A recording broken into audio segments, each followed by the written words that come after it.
Good morning প্রিয় শিক্ষার্থীরা, কেমন আছো সবাই? আশা করি সবাই ভালো আছো। লিবার্টি ইন্টারন্যাশনাল স্কুলের পক্ষ থেকে আজকের অ্যাকাউন্টিং বিষয়ের অনলাইন ক্লাসে তোমাদের স্বাগত জানাচ্ছি।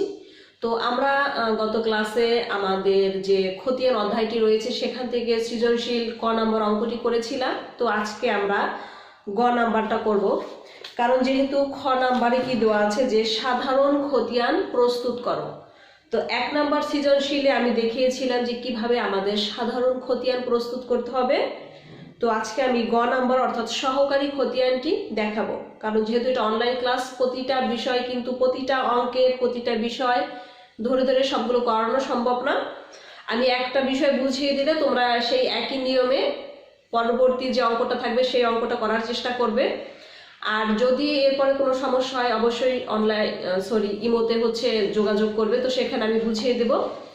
তো তাহলে আজকে আমরা গ নাম্বার অর্থাৎ সহকারী খতিয়ান কিভাবে প্রস্তুত করতে হয় সেটা আমরা দেখাবো। তো সৃজনশীল 2 নাম্বারে আরমান ট্রেডার্স নামে একটি ব্যবসায় প্রতিষ্ঠান রয়েছে। তো সেই ব্যবসায় প্রতিষ্ঠানের কতিপয় লেনদেন দেওয়া আছে, তো সেখান থেকে আমরা সহকারী খতিয়ান প্রস্তুত করব। তো এখন সহকারী খতিয়ানটা কি? দেনাদার এবং পাওনাদারের জন্য যে খতিয়ান প্রস্তুত করা হবে সেটা হচ্ছে সহকারী খতিয়ান। তো তাহলে এখানে আমরা দেখতে পাচ্ছি যে আরমান ট্রেডার্সের যে লেনদেনগুলো দেওয়া আছে সেখান থেকে সেপ্টেম্বরের 1 তারিখ এবং সেপ্টেম্বরের 5 তারিখে ধারে ক্রয় করেছিল। অর্থাৎ ধারে ক্রয় করলে আমাদের কি হয়? পাওনাদারের সৃষ্টি হয়। তো কাজে যেহেতু আমাদের পাওনাদার আছে অঙ্কটিতে, আমাদের কি সহকারী খতিয়ান এখান থেকে আমরা প্রস্তুত করতে পারবো। তো এই জন্য প্রথমে আমাদের কি করতে হবে? আমরা খতিয়ানের যে ছক আছে এটা আমরা কোন ছকে করব? চলমান যে ছকে করব। তো তাহলে চলমান যে ছকের যে ছক আছে সেটা আমরা প্রথমে করে নিচ্ছি। ওকে, তাহলে নাম কি? আরমান ট্রেডার্স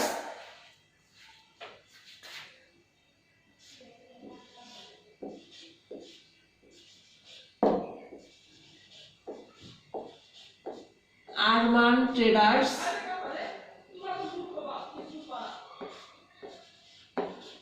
আরমান ট্রেডার্স, তারপরে কি দেওয়া আছে? সহকারী খতিয়ান। আরমান ট্রেডার্স সহকারী খতিয়ান।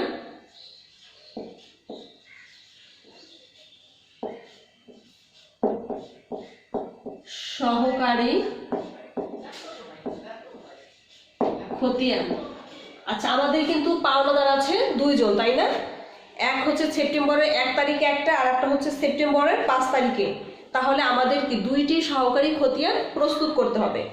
তো সেপ্টেম্বরের 1 তারিখে কি দেওয়া আছে? ফারহান অ্যান্ড ব্রাদার্স হিসাব। ওকে, তাহলে লিখে নাও ফারহান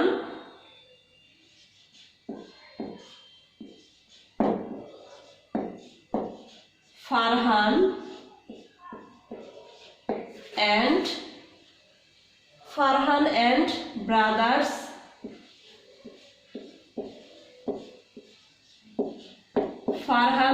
brothers হিসাব। এবার আমরা চলমান জের ছকের খতিয়ানের ঘরটি করে নিব। তাহলে চলমান জের ছকের ঘরটা কিভাবে হবে?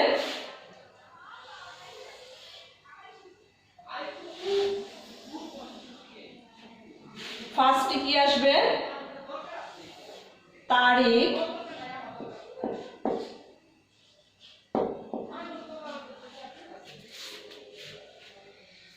তারিখ, বিবরণ,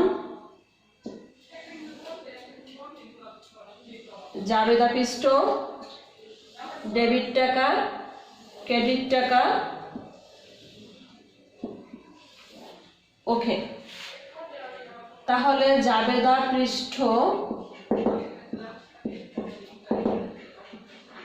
এটা কি? ডেবিট টাকা,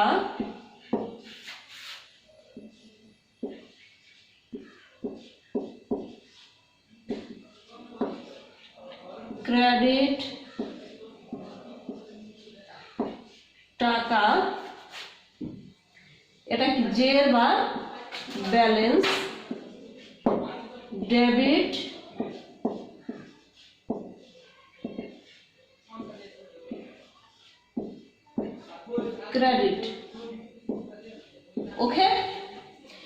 আমরা অঙ্কটি দেখে নিচ্ছি। সেপ্টেম্বরের 1 তারিখে কি বলেছে, ফারহান অ্যান্ড ব্রাদার্সের নিকট হতে প্রতি 50 কেজির বস্তা 2500 টাকা করে 50 বস্তা মিনিকেট চাল করায়। অর্থাৎ কত টাকা, 2500 টাকা করে 50 বস্তা মিনিকেট চাল ক্রয় করেছে। এর মধ্যে বাট্টা আছে আবার 3%। তো আমরা আগের ক্লাসে বলেছিলাম কি, বাট্টা হলে সেটা আমরা কি করব, মাইনাস করে দেব। পণ্যের স্বাভাবিক মূল্য থেকে যে অংশটা মাইনাস করা হবে বা বাদ দেওয়া হবে সেটাই হচ্ছে আমাদের বাট্টা। তো তাহলে 2500 টাকা করে 50 কেজির বস্তা কত হয়, এখানে আমরা একটু লিখে নিচ্ছি, তাই না? প্রথমে তারিখের ঘরে লিখে দিচ্ছি 2017 সালের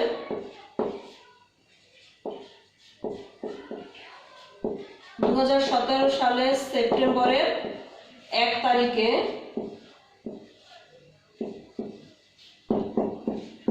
ক্রয় হিসাব। আচ্ছা, এখন আমরা একটু ক্যালকুলেশনটা করে নেই। 2500 টাকা করে 50 বস্তার দাম আসে কত,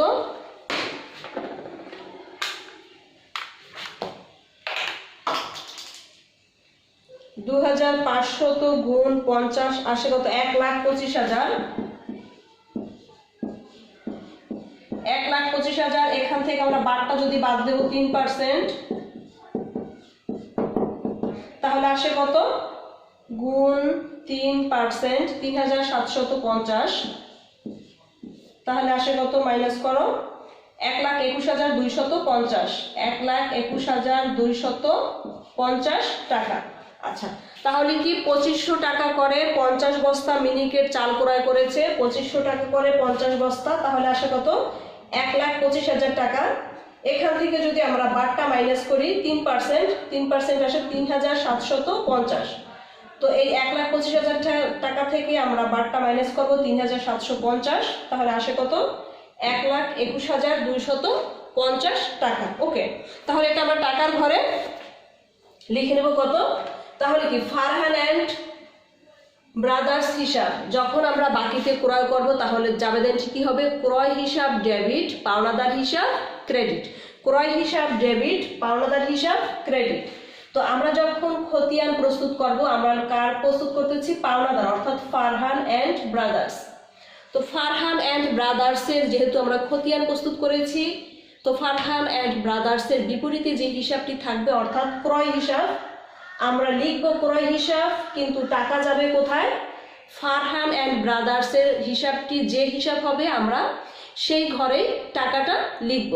তাহলে কি, বাকিতে ক্রয় করার ফলে ক্রয় হিসাব ডেবিট আর হচ্ছে পাওনাদার হিসাব অথবা ফারহান অ্যান্ড ব্রাদার্স হিসাব ক্রেডিট। তাহলে ফারহান অ্যান্ড ব্রাদার্স যেহেতু ক্রেডিট হবে, এই যে 1,21,250 এটা যাবে কোথায়, ক্রেডিটের ঘরে, 1,21,250 টাকা ক্রেডিট। আচ্ছা, ব্যালেন্সের ঘরে নিয়ে নাও 1,21,250। ওকে, এরপরে দেখতে হবে আমাদের আর কি এন্ট্রি বাকি আছে।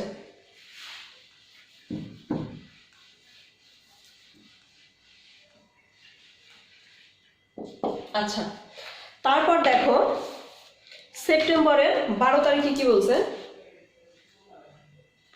আচ্ছা, সেপ্টেম্বরের 12 তারিখে বলা হয়েছে ফারহান অ্যান্ড ব্রাদার্সকে 5 বস্তা চাল নষ্ট হওয়ার কারণে ফেরত দেওয়া হয়েছে।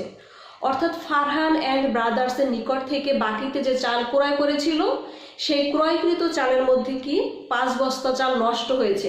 নষ্ট হওয়ার কারণে ফারহান অ্যান্ড ব্রাদার্সকে ফেরত দেওয়া হয়েছে।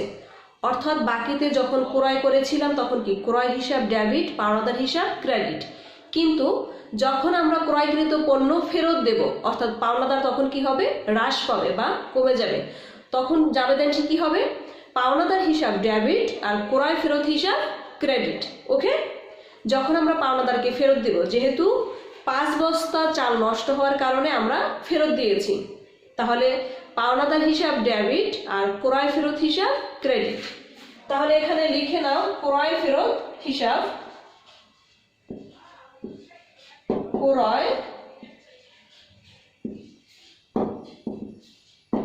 ক্রয় ফেরত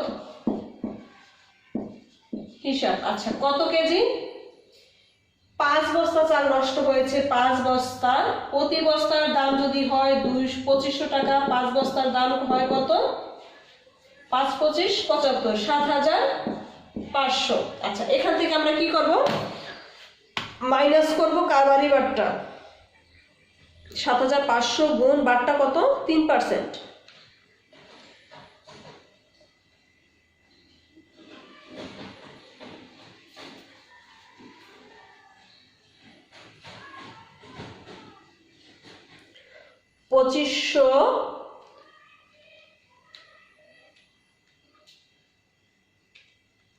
পঁচিশশো গুণ 5, সরি এখানে 7500 না, 2500 গুণ 5, এটা হচ্ছে তোমার 12500।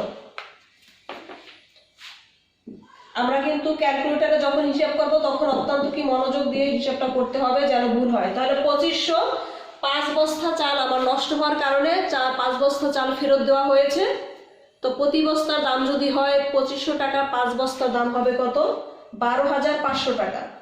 তো এখান থেকে আমরা বাদ দিব বারটা 3%। তো 3% বারটায় কত আসে তোমার? 375। তাহলে আসে কত? 12125 টাকা। যখন আমরা পাওনাদারকে ফেরত দিব, পাওনাদার হিসাব ডেবিট আর ক্রয় ফেরত হিসাব ক্রেডিট। তাহলে পাওনাদার ডেবিট হওয়ার কারণে এখানে লিখবে কত? ডেবিটের ঘরে 12125। ওকে, এখন তোমার ক্রেডিট সাইডে আছে 1,21,250 এবং ডেবিট সাইডে আছে কত? 12125। এবার আমরা এটা ব্যালেন্স করে নিব। 1,21,250 বিয়োগ 12125। তাহলে তোমার ক্রেডিট ব্যালেন্স আসে কত? 1,09,125। ওকে, এটা হয়েছে কি ফারহান এন্ড ব্রাদার্সের আমরা যে সহকারী খতিয়ানটি করলাম, ফারহান এন্ড ব্রাদার্সের সহকারী খতিয়ানের জের বা উদ্ধৃত হয়েছে কত? 1,09,125 টাকা। সেম এই একইভাবে আমরা সেপ্টেম্বর 5 তারিখে ইরফান ট্রেডার্সের যে সহকারী খতিয়ানটি আছে সেটা আমরা এখন প্রস্তুত করব। ওকে, তো তাহলে হচ্ছে এখানে লিখে নাও ইরফান ট্রেডার্স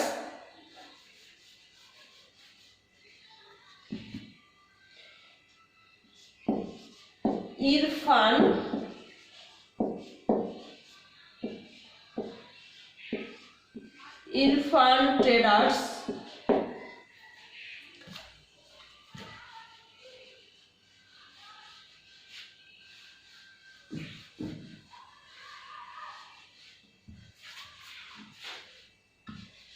এখন আমরা ইরফান ট্রেডার্স এর সহকারী খতিয়ান প্রস্তুত করব। সহকারী খতিয়ানটা কিন্তু আজকের ক্লাসে যেহেতু আমি 2টি করিয়ে দিচ্ছি, অত্যন্ত মনোযোগ দিয়ে দেখবে, কারণ কি পরবর্তী যে অঙ্কগুলো থাকবে সহকারী খতিয়ানের সেগুলো কিন্তু তোমাদের নিজেদেরই সমাধান করতে হবে। ওকে, তাহলে 5 তারিখে দেখি সেপ্টেম্বর 2017 সালের সেপ্টেম্বরের 5 তারিখে 2017 সালের সেপ্টেম্বরের 5 তারিখে ইরফান ট্রেডার্সের নিকট হতে প্রতি কেজি 105 টাকা দরে 200 কেজি ডাল ক্রয়। আচ্ছা, তাহলে ক্রয় হিসাব এখানে লিখে নাও। ক্রয়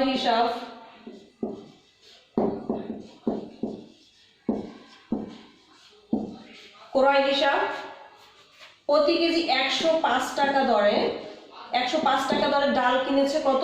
200 কেজি ডাল।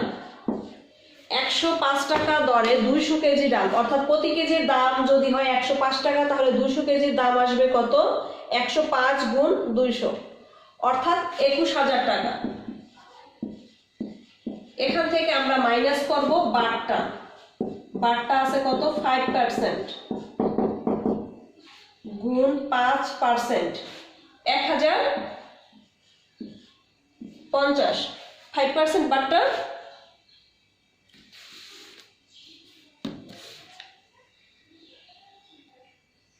হ্যাঁ, তাহলে আসে কত তোমার 19,950।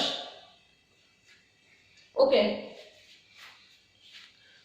19,950, 19,950। তাহলে আমরা ইরফান ট্রেডার্সের নিকট থেকে যখন বাকিতে ক্রয় করেছি তখন জাবেদা এন্ট্রি কি হবে? ক্রয় হিসাব ডেবিট, পাওনাদার হিসাব অথবা ইরফান ট্রেডার্স হিসাব হবে ক্রেডিট। তাহলে ইরফান ট্রেডার্সে কত? 19,550। এর পরবর্তীতে দেখো সেপ্টেম্বরের 18 তারিখে কি হয়েছে? ইরফান ট্রেডার্সকে 20 কেজি ডাল নমুনা মাফিক না হওয়ায় ফেরত দেওয়া হলো। অর্থাৎ যেভাবে তারা চেয়েছিল সেভাবে তাদের মানসম্মত হয়নি, এজন্য ইরফান ট্রেডার্সকে 20 কেজি ডাল ফেরত দেওয়া হয়েছে। অর্থাৎ আমরা যখন বাকিতে ক্রয়কৃত পণ্য আবার পাওনাদারকে ফেরত দেব তখন কি পাওনাদারের পরিমাণ হ্রাস পাবে বা কমে যাবে। তো এই জন্য আমাদের কি হবে? পাওনাদার ডেবিট হবে এবং ক্রয় ফেরত হবে ক্রেডিট।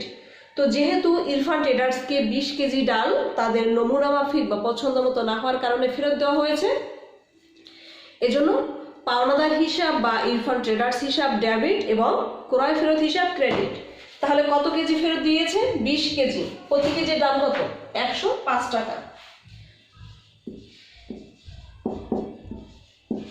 105 গুণ 20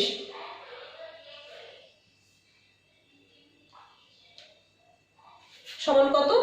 300। বারটা কত? 5%, 150। 2,800। দাঁড়ান একটু ক্যালকুলেশনটা আবার করে নিচ্ছি। 105 20 কেজি ফেরত দিয়েছে, প্রতি কেজি দাম কত? 105 টাকা করে। 105 গুণ 20। ক্যালকুলেশনটা আবার করে নিচ্ছি। 105 গুণ 20, সরি 2,100। এটা ক্যালকুলেশন করে নাও। 2,100 গুণ 5%, 105। 5% আসে কত? 105। তাহলে হয় 1,995। ওকে, তাহলে এটা কি হয়েছে? ক্রয় ফেরত হিসাব 1,995।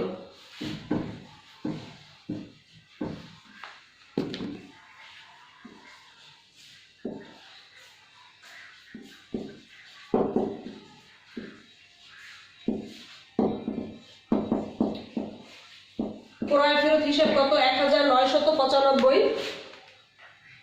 এখন আমার ডেবিট ক্রেডিট ব্যালেন্স ছিল 19,950 বিয়োগ 1,995। তাহলে হয় কত? 17,955। 17,955। তাহলে ইরফান ট্রেডার্সের জের হয়েছে আমাদের কত? 17,955 টাকা। ওকে, তাহলে কিভাবে সহকারী খতিয়ান প্রস্তুত করতে হয় সেটা আজকে আমরা দেখিয়েছি। এখন তোমরা বাসায় করে নিবে। আর অ্যাকাউন্টিং যেহেতু একটি অত্যন্ত গুরুত্বপূর্ণ সাবজেক্ট, তোমাদের অবশ্যই বেশি বেশি বাসায় অঙ্ক করতে হবে। তা না হলে কি যে আমাদের প্রতিটা অঙ্কের জন্য যে আলাদা আলাদা ঘর করতে হচ্ছে সেই ঘরগুলো কিন্তু কি তোমরা ভুলে যাবে। কাজেই বেশি বেশি করে প্র্যাকটিস করতে হবে। ওকে, তাহলে আজকের মতো এই পর্যন্ত। পরবর্তী ক্লাসে আবার দেখা হবে। সে পর্যন্ত সবাই ভালো থাকো, সুস্থ থাকো।